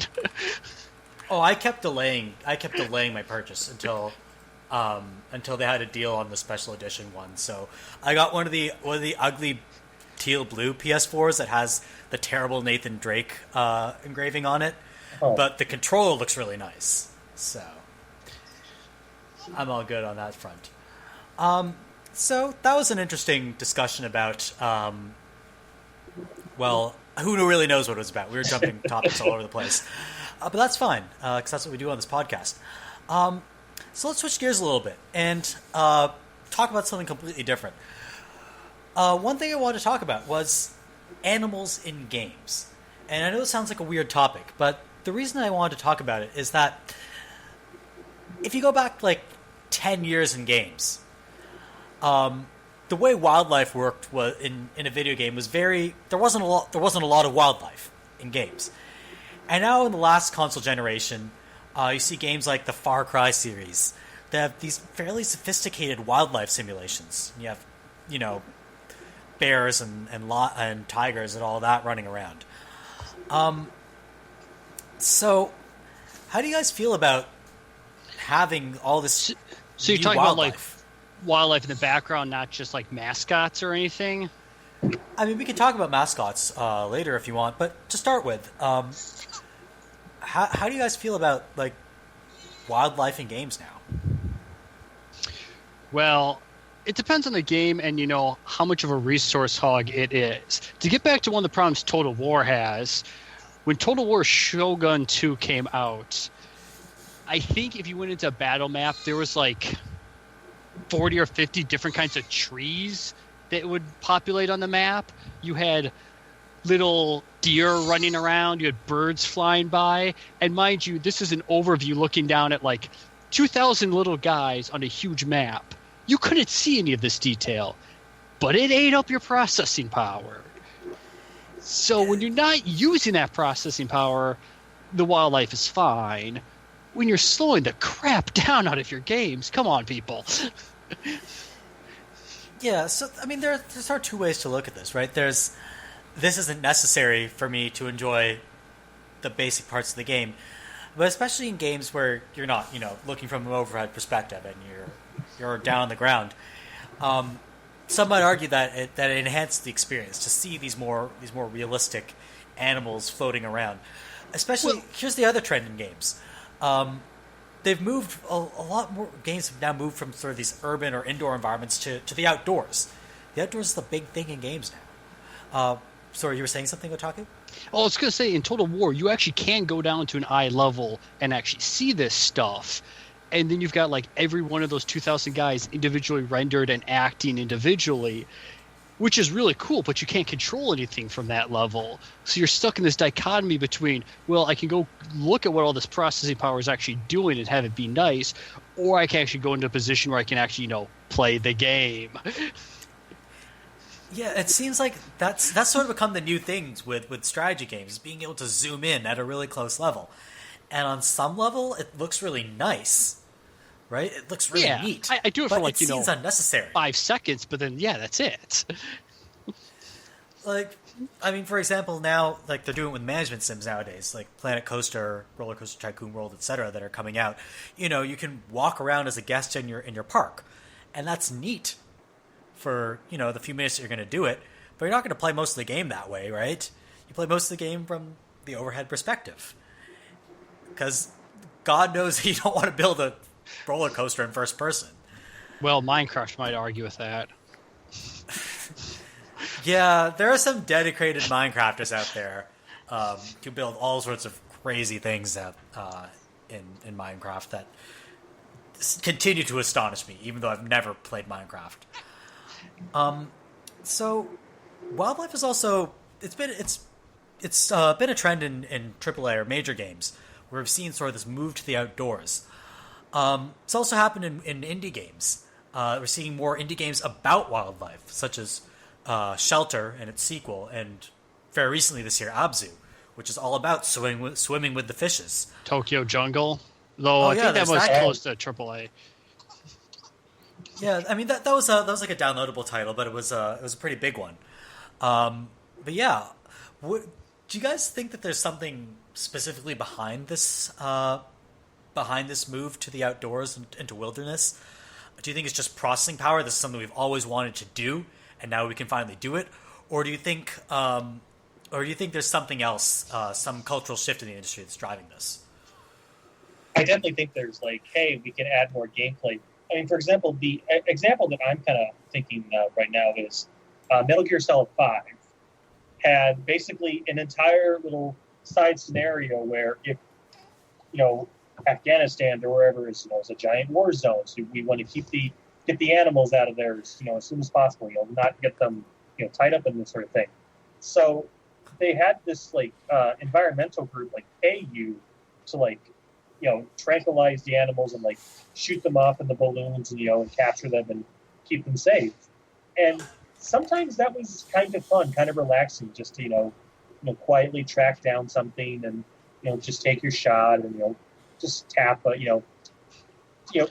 the balloon and whoosh, it goes off. And also it's kind of funny to attempt to shoot a giant bear charging at you as as you try to tranquilize it. That's an image too. I'm just wondering what the hell kind of mercenary is worried about saving the wildlife during a war. It's the strangest mercenary group ever. They care a lot about animals and very little for their fellow humans. You never know. But yeah, that was the example that I kind of thought of, was like, yeah, that was kind of a weird little. And there were some examples where I wanted to save animals, but I was also like clearing mines at the same time, and this animal would like approach this one, like, no, don't touch the mine, no. Wait, okay, so and this is gonna sound like I'm a cruel animal hater, but I'm gonna say it anyway. Can you like trick an animal into stepping on a mine to, well, blow it up for you, so you don't have to worry about it anymore? I think they can just walk over themselves, because that game is pretty allows for a lot of things. So I can imagine what happens. Yeah.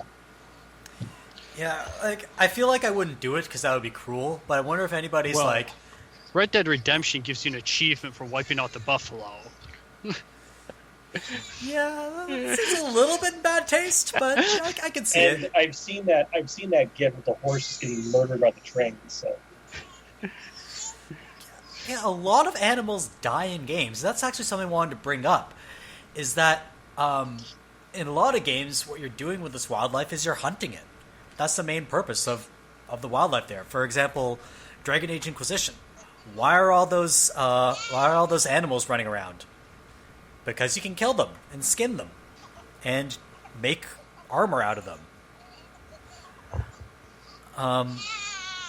So, do you think like part of the reason they're putting all these animals in games is because they serve some sort of broader utility or gameplay function that they feed into the game systems, or is there something else to it? it could be immersion. It could just be like, hey, we've put another check mark on this has this many gameplay options sorts of thing. I mean, certain companies are a lot better at it than others. I mean, I did think that as much as I was kind of joking about it, I did sort of enjoy how casual, and it wasn't like it got in the way or anything. I mean, the animal stuff. It's like if you were in the middle of a mission and just driving by and you saw a bunch of animals, you're like, yeah, okay, sure, let's try that. Why not? But yeah, I think a lot of it is they want these immersive open worlds because games these days they're generally open world. I mean, regardless of how you feel about that, and not positively, but that's for another podcast. Yes. But yeah, it seems like I can't tell if it's something that's genuinely something developers want to do, whether they think it makes interesting gaming systems or whether they want to depict wildlife and they've always wanted to have people explore these big outdoor worlds, or if they're just ticking items off on the back of a game case. It's really hard for me to tell what their intentions are here, and maybe it's a little bit of both. But it is making for an interesting dynamic where games are increasingly moving to the outdoors, are increasingly being about exploring these big worlds teeming with plant and animal life, and it is a nice change of pace from running around corridors with crates all the time. I'll give it that. But it does come with the feeling that maybe this is pure crass commercialism.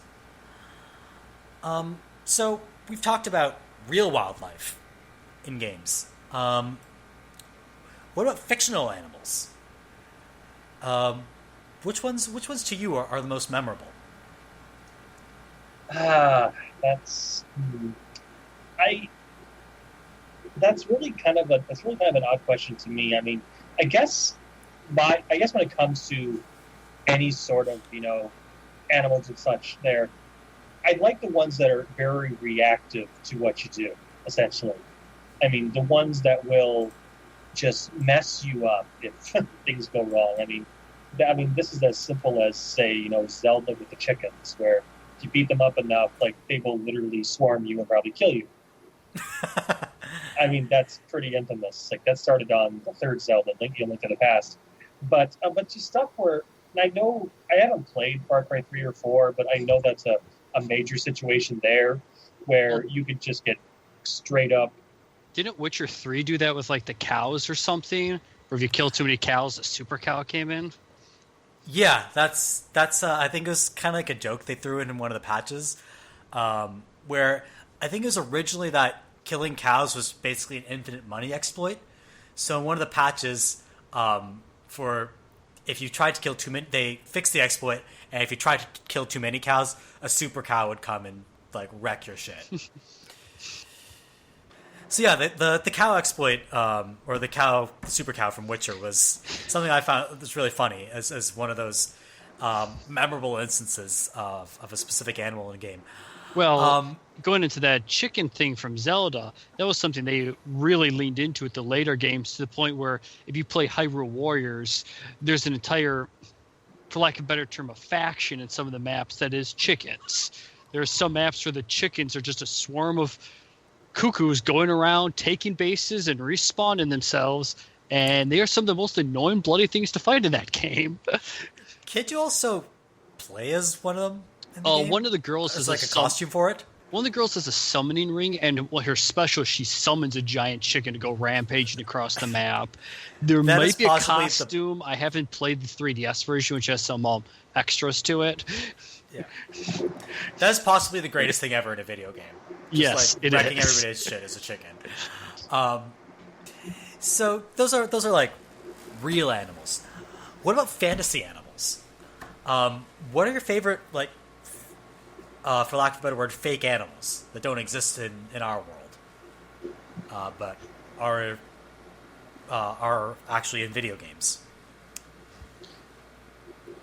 Like, in multiple video games, or just like from a specific video game? From a specific video game or any video game.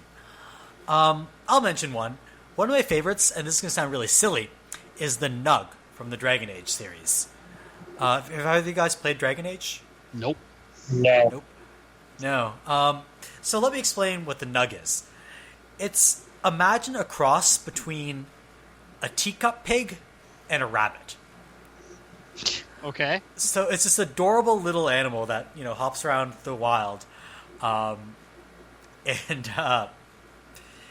people, some people eat it for meat. It's like something you'd eat at a feast. But also sometimes people keep them as pets, and they're like these adorable little creatures that people sort of carry around and keep in cages, and they're super cute, and that's why I remember them.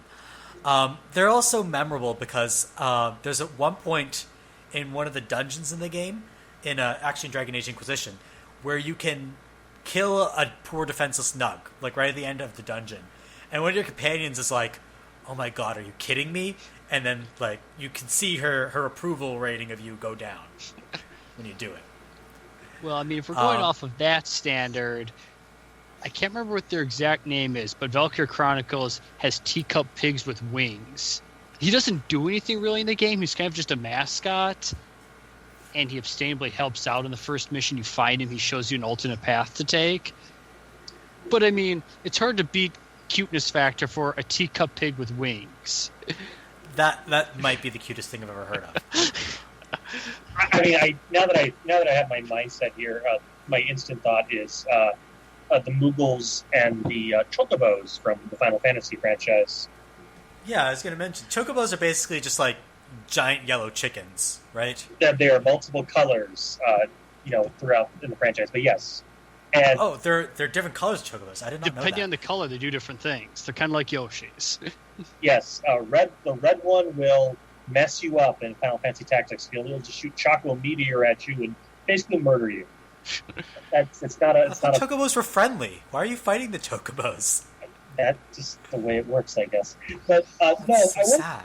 No, the one thing I wanted to say though was, especially the Moogles.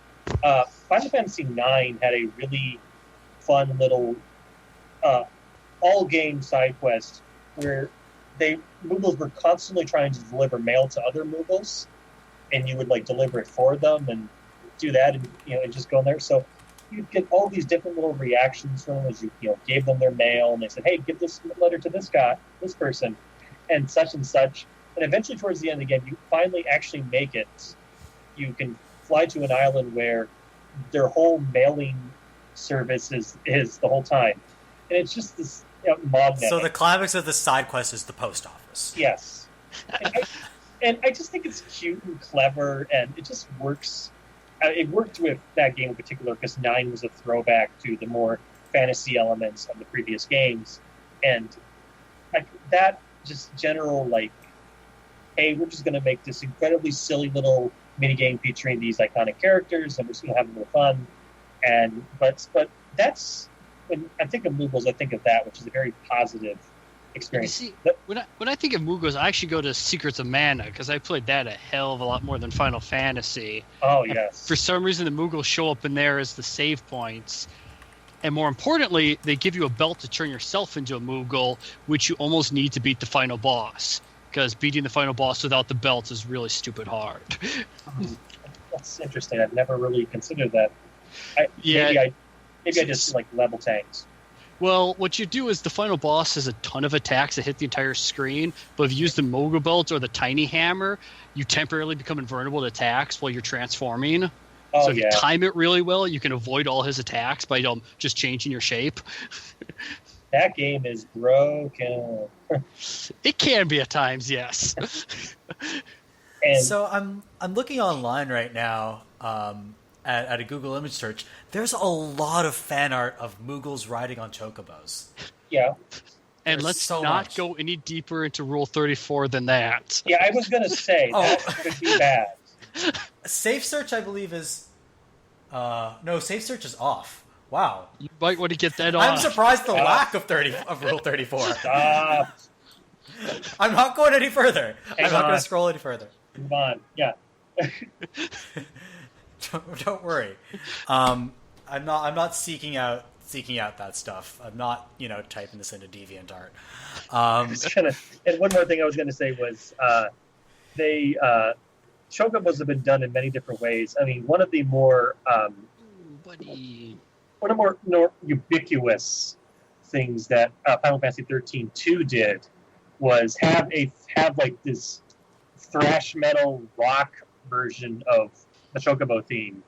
This crazy chocobo, because you can occasionally ride these wild ones that were just uncontrollable, and you could just hardly get them on straight.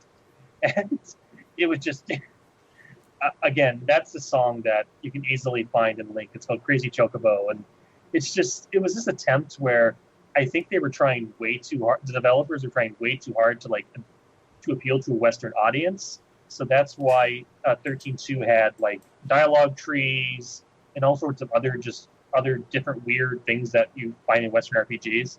And that was one of them where sometimes the music was just extreme. And it's also one. Oh, it sounds like Prince of Persia Warrior Within syndrome, where they try to make everything super super metal, but it just comes across as like kind Super of pathetic. emo.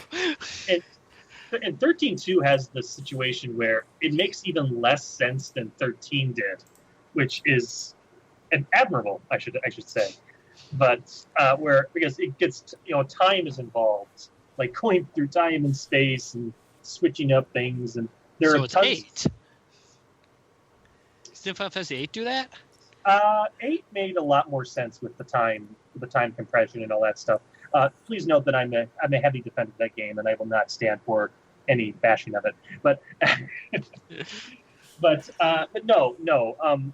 13.2 was just time paradoxes and all sorts of just fun things, and there are tons of joke endings where if you just do something, if you like go back, for example, there's a portion of the game where you either fight this giant monster or you find another way to defeat it, because in the first part of the game there's you have no chance.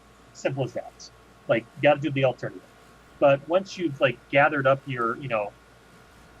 all this strength, and then you can there's the ability to like turn back time on that particular period. So okay, we're going to start over on this particular period and just run through this storyline again. And when you do the other decision, then the ending is, well, oops, you destroyed that giant monster thing. Now the world is essentially nothing but those giant monsters like destroying the earth while you're just sort of slipping away there. Like, good job, you did a good thing. Well, And- it's like Chrono Trigger. If you went back and beat Lavos during the BC times, during the ending, everybody's reptiles because the lizards just took over the world. Right. Exactly. Oh, exactly. Yeah, absolutely. That's awesome. There needs to be more insane like time travel and alternate dimension stuff in games where you just end up with bringing crazy animals from the past into the I think into the Chrono present. Trigger has like 12 different endings depending on when you beat Lavos, and it all alternates, changes the timeline. So Some of them are more story based. Some of them are just goofy joke endings. yeah, There's obviously the developer ending. which There's is the hardest ending. Well, Nah. pretty much the hardest ending to get because you only have 2 characters to beat Lavos. yeah, which I mean, granted. You're on New Game Plus, yes, but Yeah. it's Also, Chrono Trigger DS, boy, the side quests of that game make it so more broken than the original ever was. So it's actively easier.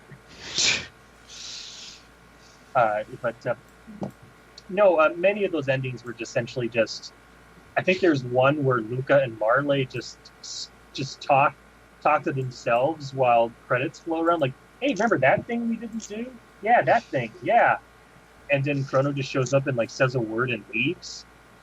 he shouldn't say a word. Chrono never says a word. I guess he just talks or something, but yeah, but that's all weird. We are way off topic. So all right. animals. Did you ever, Yeah. going back to Secrets of Mana? Did you ever play its unofficial U.S. spin-off sequel, Secrets of Evermore? I did play Evermore, no, but Because you that had the was, dog, yeah, you had the kid and the dog. I know that much. and the dog changed shape depending on what time period you're in, which gets us into the time thing again. Because you're kind of jumping around different worlds/time periods, and this So it's dog. like a shape-shifting dog? It was something where it was attuned to whatever time period you were in because it got screwed up when you got sent into the. Secrets of Evermore has a kind of strange plot with time travel. You're going between different time periods trying to get your way home. And like when you're in the Jurassic Age, the dog is closer to a dinosaur. And when you get to like the far future, the dog becomes a robot. It kind of looks That's like not how Cat 9 from evolution Doctor works. Who. It's. Secrets of Evermore is actually a good game, but it's very much a US only release. Yeah, that was Square had set up I believe they had set up like a USA studio and such, and it just didn't work, and they just kind of closed it after that. I mean, that was a Square USA joint. That was not really anything Japan did. Right. Another thing was They actually advertised the game on the. I remember commercials on US TV in the mid '90s for that game, which was a huge thing at the time.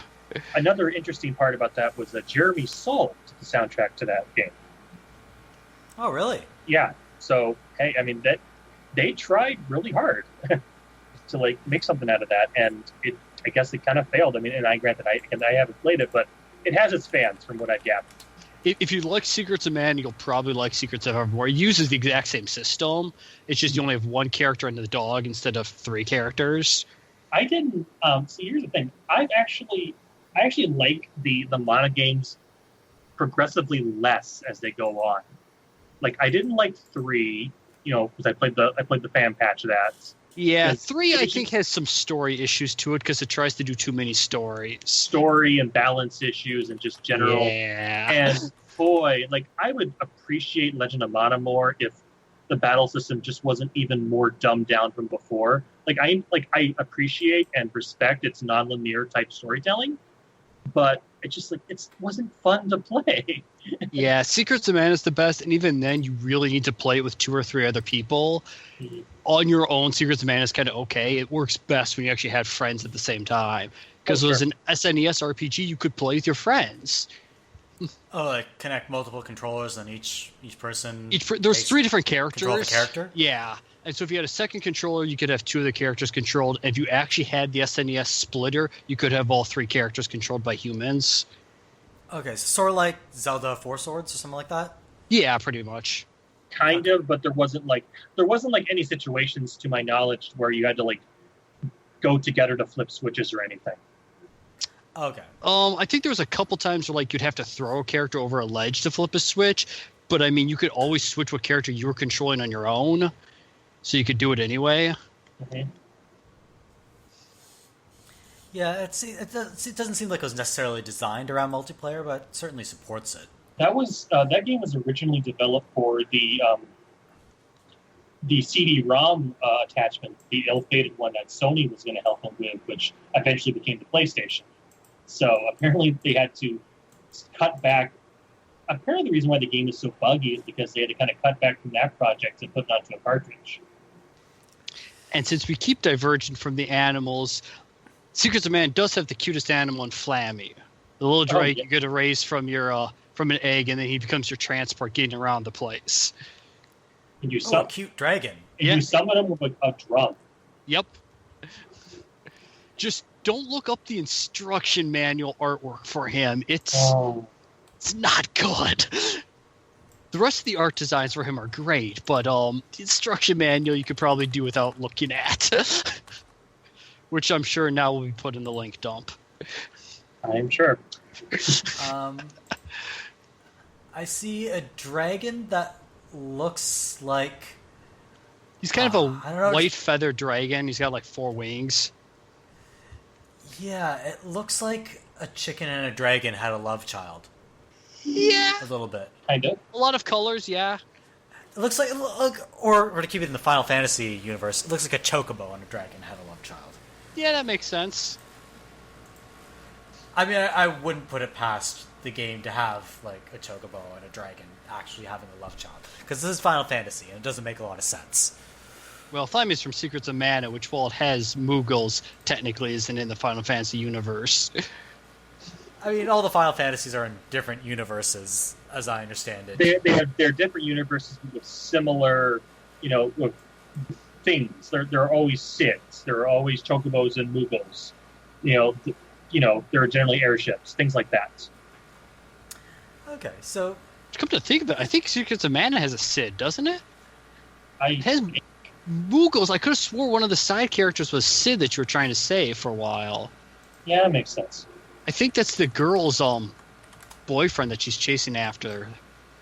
No, that's Dialect, the soldier guy. That was his boyfriend. Right. I thought there was a Sid. For the link dump. I think this means I got to replay Secrets of Mana. Is what this means. Well, you have your SNES connected, so... This is true. I also have it on an emulator. Oh, we have multiple ways to play it. You are not wanting for ways to play Secret of Mana. So, one more thing I wanted to raise before we wrap up. So we've talked about we've talked about wildlife in games. We've talked about our favorite fictional animals. What about your favorite, fictional animal enemies? The ones that, either scared you the most or most intimidating or the most fun to fight. What are those for you? Well, the chickens from Zelda already got mentioned. Yeah, those guys, are they actually fun to fight, or are they just like a huge nuisance? Well, you don't fight them. You can't beat them. If you piss them off, they come at you and you can't hurt them anymore. Oh. Yeah. I mean, for a second I thought you were talking about the ones from Hyrule Warriors. Oh, no, those are just a nuisance to fight. Sometimes they fight on your side, though, which is fun. That's kind of scary in a way, when you don't know whether... Well, going into the map. It depends on the stage, whether they're with you or against you. Okay.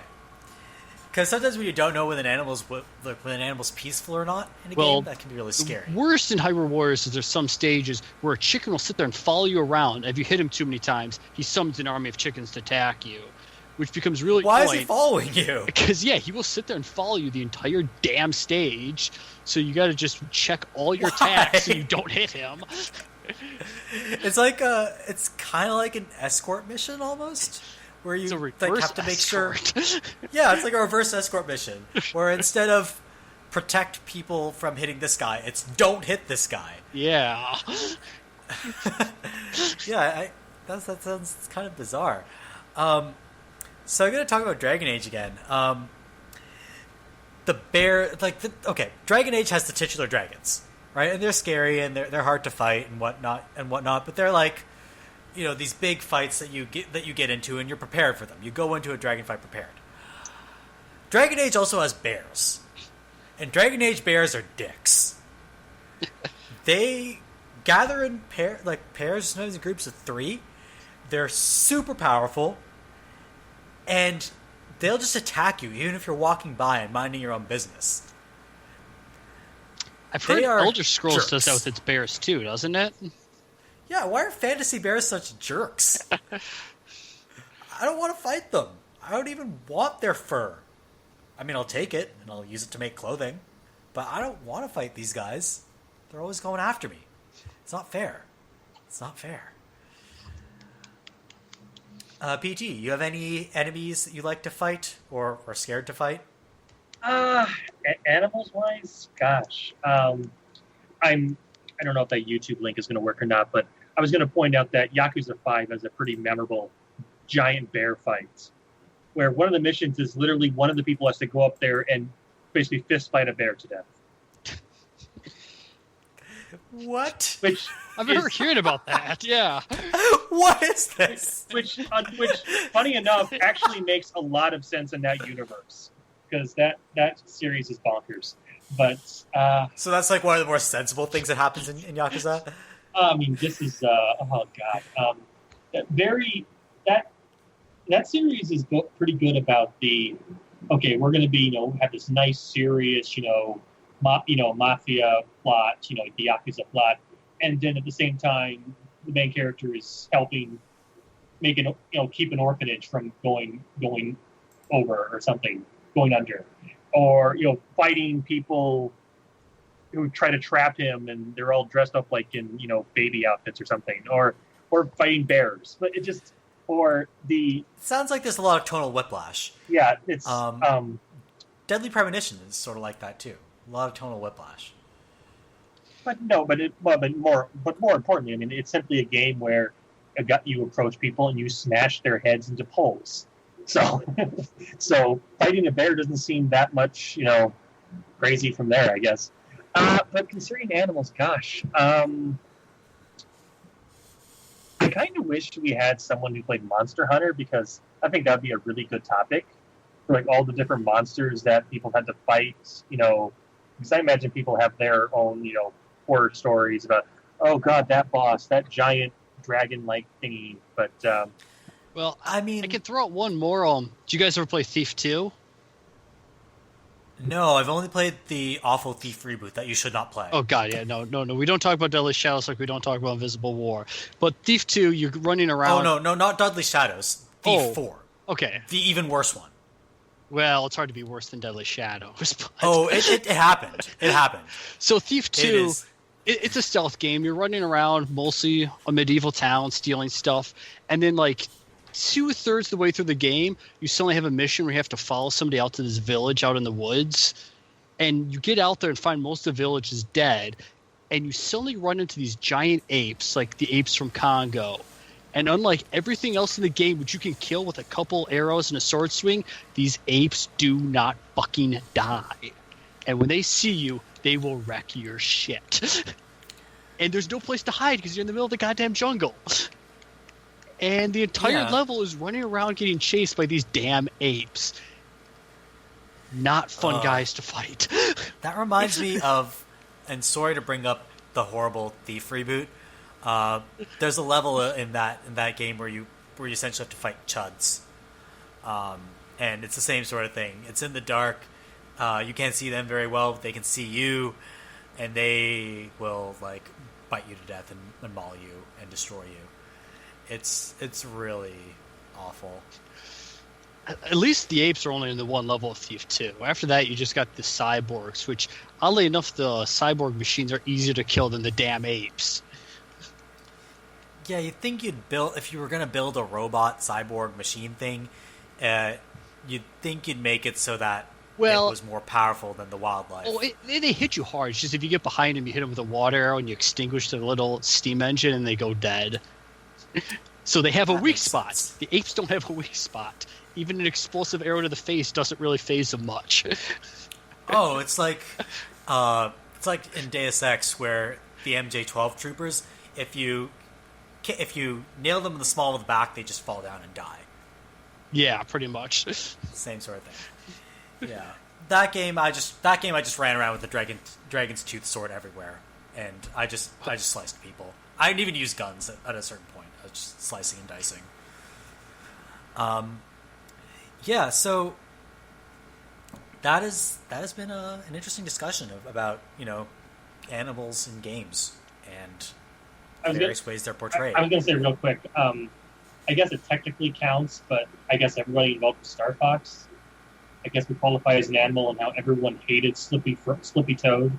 Okay, a couple of years ago, I replayed Star Fox 64, and if you go back to it, all of your allies are dicks. None of them do anything, and they're all really freaking annoying. I own 64. I own the 3DS port, where they actually changed some of the voices and changed some of the dialogue. And like, for example, Falco no longer says "Hey Einstein," now it's "Hey Genius." I don't know why they did that. And see, Falco's actually the best of your allies, because in the fights against Starwolf, he will actually fight. He will kill things for you. The other two just sit there and get shot down. Oh no! Yeah. And then Starwolf will only gang up on you. I've never played Star Fox, so I'm assuming what that's a have spot-on you played? impression.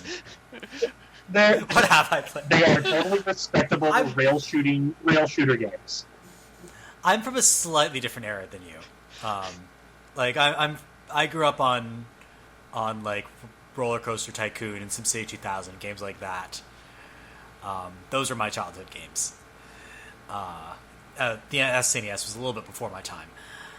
But yeah, I didn't have Nintendo consoles growing up. So I've played like Super Mario 64 later on. But anytime people talk about Star Fox, I just have no affection for it. My exposure to Fox is Super Smash Brothers. Right, and he has the reflector shield. Yes, Fox And he's is fast. only one of the best characters. I don't know. I have no relevance with the Smash community whatsoever.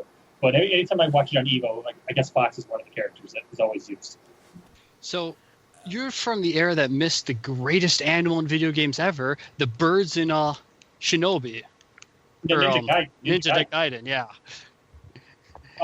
So tell me about these birds. So, because now I'm curious. late in Ninja Gaiden, it's a platformer, it's an old NES game, and there's a lot of stages you got to frequently make jumps across platformers, and frequently mid-air birds will come flying across and hit you and throw you into the pits, and you can't change movement in air. So you jump and like there's no bird. Yeah, those birds are That's bastards. terrible. When there's a death and there's nothing you can do to avoid it and it's completely under control. Yep, because that's just they annoying. don't jump till after you jump. The worst part is that Ninja Gaiden also comes from the era where going off screen will respawn enemies. So that is a Don't go backwards in that game. Yeah. And you only have like 3 lives before you have to start the whole game over, and most of the birds don't show up to like the late levels, and the game's hard enough to get there as it is. No, because the first 2 games had unlimited continues. The only thing was like the first game had that infamous part where if you start the final level, if you die during any of the sub-levels or even the final boss, boom, back to 7-1. Yeah. Which is... Like, and 3, actually, the third game was actually made more difficult in America. Like, they gave you 5 continues in the West, while it was unlimited continues in Japan, which I guess they were trying to stop, like, people from beating the game with rentals or something. But that just made the game just, like, hell no, why would I want to play that? yeah, at a certain point, the difficulty is just not worth it, right? I mean, that's why You people obviously didn't play many NES games. I think I've played an NES maybe once in my life because the NES was way before my time. Like the SNES was released, I think, shortly after I was born.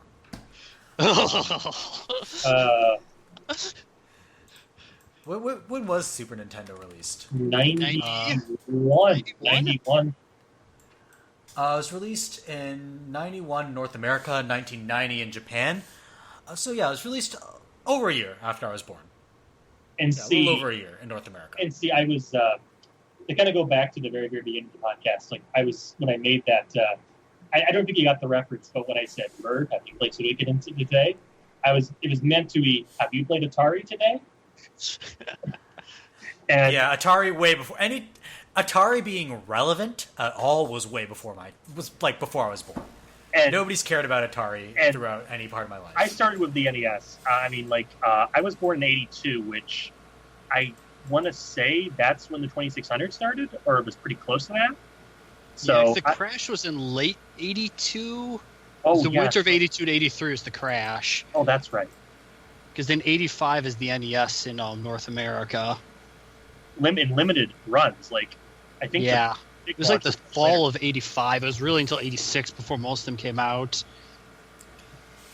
Yeah, I was born in '90s, so my childhood the console that everybody wanted when I was a kid was an N64.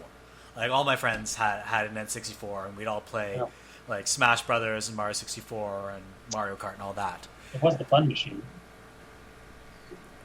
That was the slogan. The fun machine? The fun machine was on the box.